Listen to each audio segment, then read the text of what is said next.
আসসালামু আলাইকুম ওয়া রাহমাতুল্লাহি ওয়া বারাকাতুহু। তৃতীয় শ্রেণীর স্নেহের শিক্ষার্থী বন্ধুরা, তোমরা কেমন আছো? আশা করি মহান রব্বুল আলামিনের অশেষ মেহেরবানিতে সকলে ভালো আছো এবং সুস্থ আছো এবং প্রত্যেকেই নিজ নিজ লেখাপড়া চালিয়ে যাচ্ছ। আমরাও তোমাদের লেখাপড়ার সহযোগিতার জন্য বিভিন্নভাবে চেষ্টা করে যাচ্ছি। তারই ধারাবাহিকতায় আজকে আমি তোমাদের সামনে ইসলাম শিক্ষা সেকেন্ড পার্টের হাদিস অংশের একটি ভিডিও ক্লাস উপস্থাপন করছি। তোমরা সকলেই বইটাকে সামনে নিয়ে বসবে এবং খাতা কলম নিয়ে বসবে এবং আমি যে পড়িয়ে পড়তে চেষ্টা করবে এবং মুখস্থ করবে এবং খাতায় লিখবে।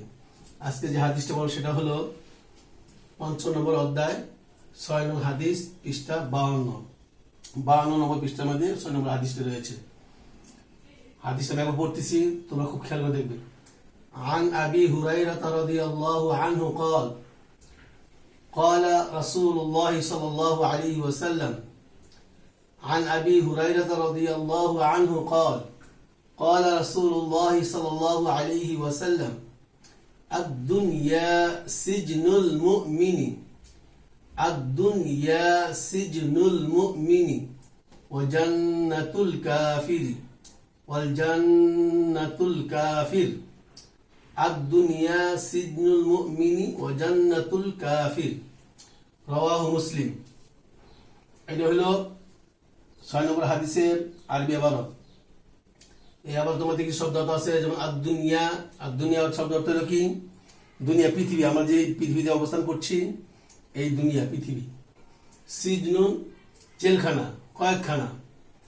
মুমিন, মুমিন বান্দা, যারা ইমানদার বান্দা, মুসলমান। ওয়াল জান্নাতুল কাফির, জান্নাত মানে বেহেশত, জান্নাত সুখের জায়গা, শান্তিময় জায়গা। কাফির, কাফের যারা আল্লাহকে অস্বীকার করে, কাফের। এই হাদিসের অর্থ কি?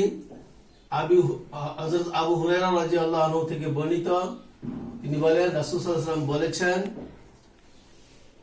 আদ-দুনিয়া সিজনুল মুমিনিন, মুমিনদের জন্য দুনিয়াটা হলো জেলখানা, কয়েকখানা।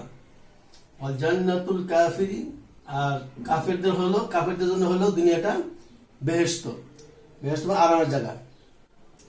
অর্থাৎ মন চাহি জিন্দেগি মুসলমান চালাতে পারবে না। মুসলমানের জীবন চলবে আল্লাহ এবং আল্লাহ রসুলের তরিকা মতো।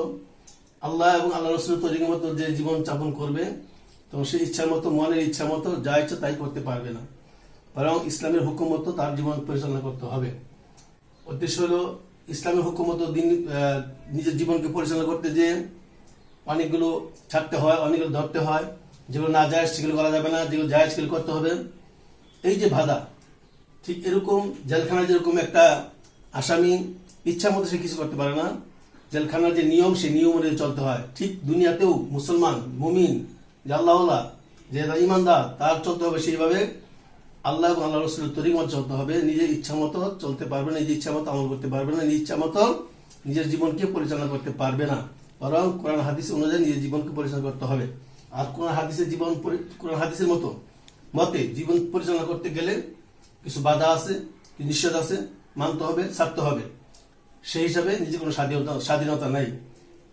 এই জন্য মুমিনদেরকে জেলখানার সাথে তুলনা করেছে।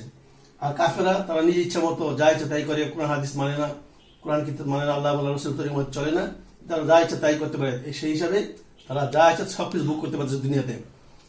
সেই হিসাবে তাদেরকে বলা হয়েছে তারা দুনিয়াতে জান্নাতের মতো আছে। জান্নাতে যেমন শান্তি থাকবে, তারা দুনিয়াতে শান্তিতে আছে।